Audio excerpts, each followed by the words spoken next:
जब वो चाहें हमें गिरफ्तार कर सकता है। मैं सोचता हूं कि मेरे जेल में होना देश को ज्यादा जगाएगा मेरे बाहर होने से। जय हिंद दोस्तों, आज हम बात करेंगे उस इंसान की जिन्हें देश का सबसे बड़ा खतरा घोषित किया गया है, जिन्हें राष्ट्रीय सुरक्षा कानून के तहत राजस्थान की जोधपुर की जेल में बंद किया गया है। वो लद्दाख के एक इंजीनियर, सोशल एक्टिविस्ट और एनवायरमेंटलिस्ट है। अब तो आपको यकीन हो ही गया होगा कि हम बात कर रहे हैं सोनम वांगचुक की, जिन्हें नेशनल सिक्योरिटी एक्ट के तहत जेल में बंद किया गया है। कुछ भी कहने के पहले मैं आपको एक वीडियो दिखाना चाहता हूँ, जिसमें साफ साफ दिखेगा कि कैसे सोनम वांगचुक के हाथों में एक खतरनाक हथियार है और कैसे वो हिंसक शब्दों का इस्तेमाल करके मोदी जी से अपनी बात मनवाते हैं। पहले आप वो वीडियो देखिए। को हैप्पी बर्थडे, जन्मदिन की शुभकामनाएं।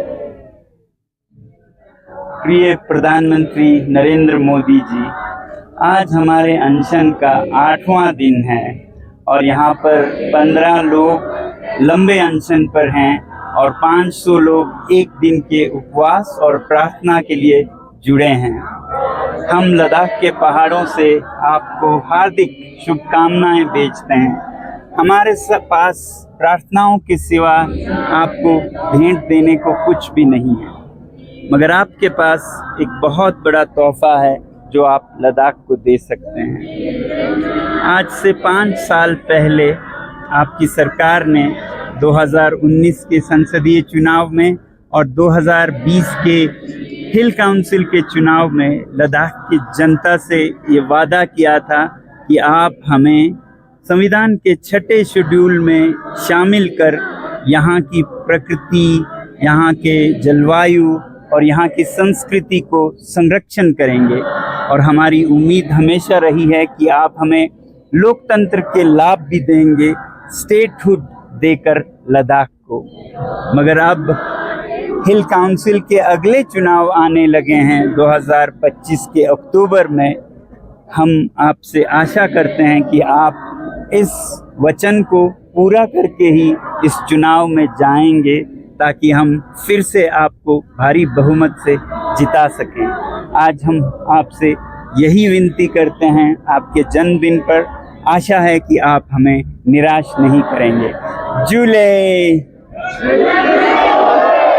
शायद इसी हिंसक प्रवृत्ति के कारण सोनम वांगचुक को जेल में डाला गया है। अब मैं आपको सोनम वांगचुक के वो एक्सपेरिमेंट बताना चाहता हूँ, जिसको देखकर सरकार को ये लगा कि इस हिंसा के कारण देश की सिक्योरिटी, देश की जनता और देश की सेना को सबसे बड़ा खतरा है। साल 1988 में सोनम वांगचुक ने students educational and cultural movement of Ladakh नामक एनजीओ की स्थापना की, जिसका मुख्य कार्य गवर्नमेंट स्कूल की स्थापना करना, अनाथ बच्चों को शिक्षा देना, मूकबधिर बच्चों में स्पेशल स्किल डेवलप करना, स्थानीय लोगों को शिक्षा का महत्व बताना, टीचिंग ट्रेनिंग देना, सोलर एनर्जी को ज़्यादा से ज़्यादा महत्व व बढ़ावा देना, लद्दाख के आर्ट, कल्चर और ट्रेडिशन को जीवित रखना और लद्दाख की पहचान, उसकी अस्मिता को बनाए रखना।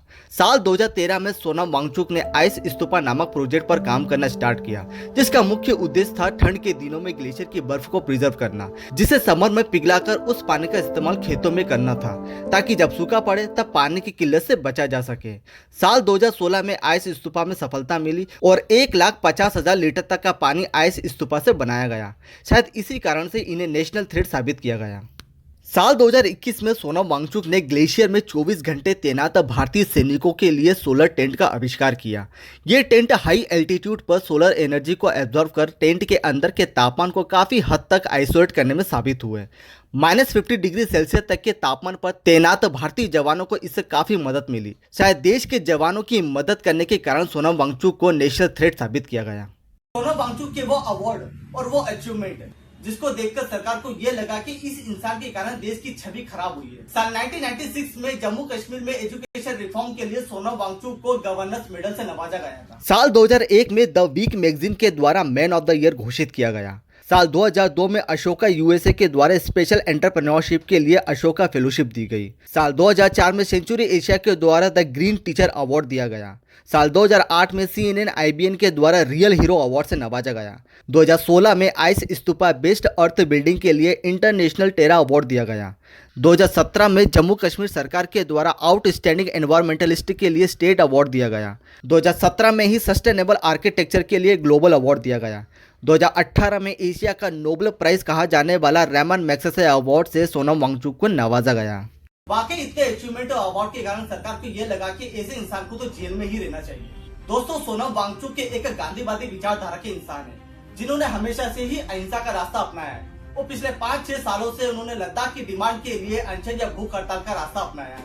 पर हो सकता है कि कुछ लोगों का धैर्य का बांध टूट चुका हो और उन्होंने इस हिंसा को अंजाम दिया। पर इस हिंसा के कारण भी सरकार ही है, दोनों सरकार, पिछली सरकार भी और बीजेपी सरकार भी। 2019 और 2024 के लोकसभा के इलेक्शन में बीजेपी सरकार ने ये वादा किया था लद्दाख को स्टेटहुड का दर्जा दिया जाएगा और उसे शेड्यूल 6 में शामिल किया जाएगा, जो कि नहीं किया। लद्दाख बहुत ही रिमोट और सेंसिटिव एरिया है, जो अपनी बॉर्डर चाइना और नेपाल के साथ शेयर करता है। और पिछले कुछ सालों में हमने देखा ही है कि कैसे हमारे पड़ोसी मुल्कों का तख्ता पलट हुआ है, चाहे वो श्रीलंका हो, इंडोनेशिया हो, बांग्लादेश हो या फिर नेपाल हो। शायद इसी कारण सरकार स्टेटहुड का दर्जा नहीं दे रही, पर एटलीस्ट लद्दाख को भारतीय संविधान के शेड्यूल 6 में तो शामिल किया जा सकता है और लद्दाख के कल्चर और ट्रेडिशन को प्रिजर्व किया जा सकता है। लद्दाख की वो 4000 स्क्वायर फीट की जमीन जिससे चाइना हड़प करके बैठा हुआ है, उस पर बात की जाए। लद्दाख की वो जमीन जिसे सरकार अपने बिजनेसमैन मित्रों को दहेज में दे रही है, उस पर बात की जाए, जो कि पॉसिबल ही नहीं है। अब पता नहीं सोनम वांगचुक कब तक जेल में रहेगी, उन्हें बेल मिलेगी भी या नहीं, ये तो सरकार ही करती। फिलहाल हमारे वीडियो में तो इतना ही था। प्लीज हमारे वीडियो को लाइक करें, चैनल को सब्सक्राइब करें और अपने विचारों को कमेंट में जरूर छोड़ें। जय हिंद, जय भारत, जय संविधान।